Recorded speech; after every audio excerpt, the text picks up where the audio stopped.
Hello student, welcome back to my YouTube channel Student Study Point, and I hope that you all are fine.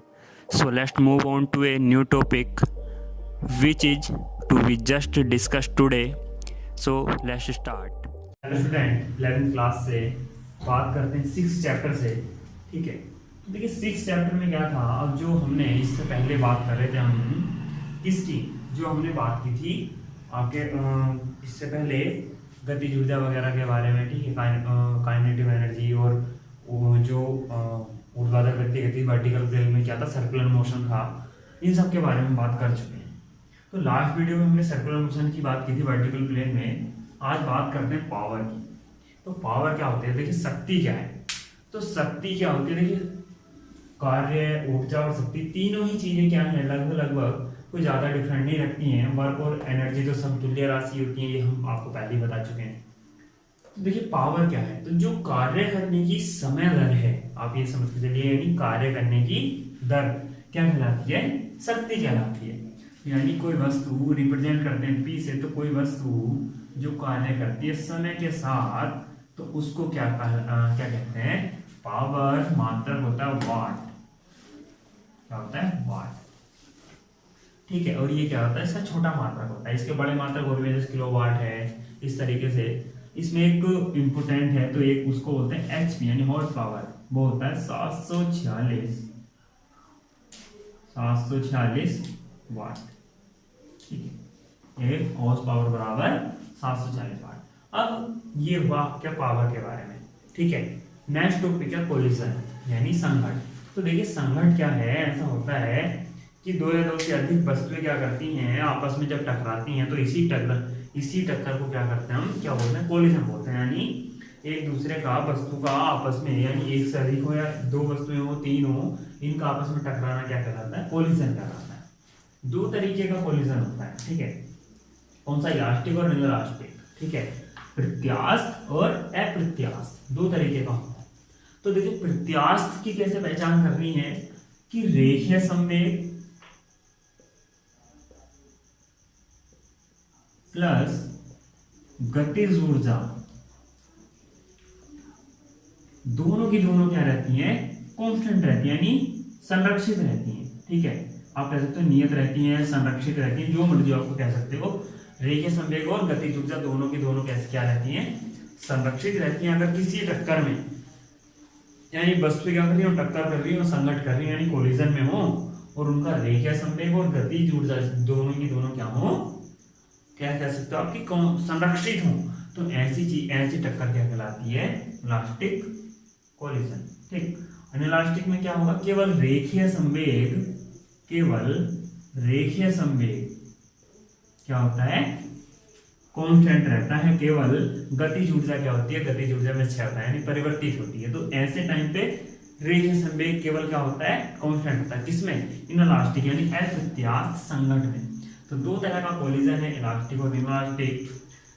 Elastic में यानी आप कह सकते हो प्रत्यास्थ में, प्रत्यास्थ संघट में होता है रेखीय संवेग और गतिज ऊर्जा नियत रहती है, जबकि अप्रत्यास्थ में क्या होता है, रेखीय संवेग नियत रहता है, गतिज ऊर्जा में क्या होता है, परिवर्तन हो जाता है। ठीक, पहली दूसरी चीज। अब देखिए कुछ कह सकते हो आप, इसमें क्या होता है, हम प्रत्यास्थ चीज ऐसे, अप्रत्यास्थ संघट ऐसा बोलते हैं कि अगर टक्कर हुई और वस्तु आपस में चिपक गई, तो इस तरह का जो संघट होगा वो कहलाएगा अप्रत्यास्थ संघट। जैसे लगभग गीली मिट्टी और जो दीवार है, इनका अगर संघट किया जाए, यानी गीली मिट्टी को दीवार को फेंका मारा जाए, तो लगभग वो चिपक जाती है। तो ऐसा संघट, यानी ये जो संघट है लगभग अप्रत्यास्थ, पूर्णतः अप्रत्यास्थ संघट माना जाता है। ऐसी बिलियर्ड्स की जो गेंद होती है, यानी स्टील की जो गेंद होती है, उनकी जो टक्कर होती है वो क्या मानी जाती है, प्रत्यास्थ संघट मानी जाती है। पूर्णतः प्रत्यास्थ, लगभग यानी पूर्णतः प्रत्यास्थ के लगभग क्या होती है, पास की होती है। और ऐसी जो गीली मिट्टी की दीवार संघट है, वो लगभग किसके पास है, पूर्णतः अप्रत्यास्थ संघट के समीप है। तो ये दो कंडीशंस क्या हैं, ऐसी हैं जिनको हम पूर्णतः प्रत्यास्थ से पूर्णतः अप्रत्यास्थ कह सकते हैं। लेकिन वास्तव में ऐसी कोई संघट प्राप्त नहीं है जो पूर्णतः यानी पूर्ण रूप से प्रत्यास्थ हो या अप्रत्यास्थ हो। ठीक है, तो ये दो तरीके का कोलिजन है। पहले पावर की हमने बात की, तो पावर क्या होता है, किसी भी वस्तु के लिए जो कार्य करने की समय दर यानी कार्य है, जब समय के साथ क्या हो, आप देखना शुरू कर दें, टाइम इंटरवल के अकॉर्डिंग कार्य आप काउंट करना शुरू करें, तो हम उसको क्या बोलते हैं, शक्ति। ठीक है, मात्रक क्या होता है, सूत्र लिखेंगे तो P बराबर W/T। ठीक है, मात्रक वाट, और ये कैसी क्वांटिटी है, ये एक स्केलर क्वांटिटी यानी अदिश राशि है। ठीक है, क्या है, अदिश राशि। आप अगर डायमेंशन चाहे तो यहाँ से निकाल सकते हैं, P बराबर W/T से। ठीक है, इसका ये वाट छोटा मात्रक हो तो किलोवाट वगैरह या अदर कोई आप यूज कर सकते हैं। मैंने लिख दिया एक HP यानी हॉर्स पावर 746 वाट के बराबर होता है। ठीक है, अश्व शक्ति इसको हिंदी में बोलते हैं, HP को अश्व शक्ति। ठीक है, फिर कोलिजन यानी संघट की बात करें तो संघट क्या होता है, दो या दो से अधिक वस्तु जब आपस में टक्कर करती हैं तो उसको क्या बोलते हैं, संघट बोलते हैं। तो इसमें दो तरीके का होता है, प्रत्यास्थ और अप्रत्यास्थ। तो प्रत्यास्थ संघट की पहचान रेखीय संवेग और गतिज ऊर्जा दोनों वस्तुओं की क्या होगी, नियत होगी यानी संरक्षित रहेगी। तो आप उस संघट को कह सकते हैं प्रत्यास्थ संघट। यदि केवल रेखीय संवेग नियत रहता है तो आप उसको कह सकते हैं, वो रेखीय संवेग नियत रहता है तो आप उसको बोल सकते हैं अप्रत्यास्थ। लेकिन उसमें गतिज ऊर्जा नियत आपको नहीं मिलेगी यानी संरक्षित नहीं मिलेगी।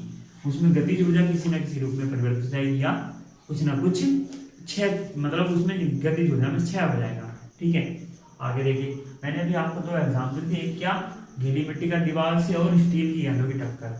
तो गीली मिट्टी का जो दीवार से गीली मिट्टी का दीवार से टक्कर का जो एग्जाम्पल है, वह एग्जाम्पल वो एक तरह से पूर्णतः अप्रत्यास्थ का।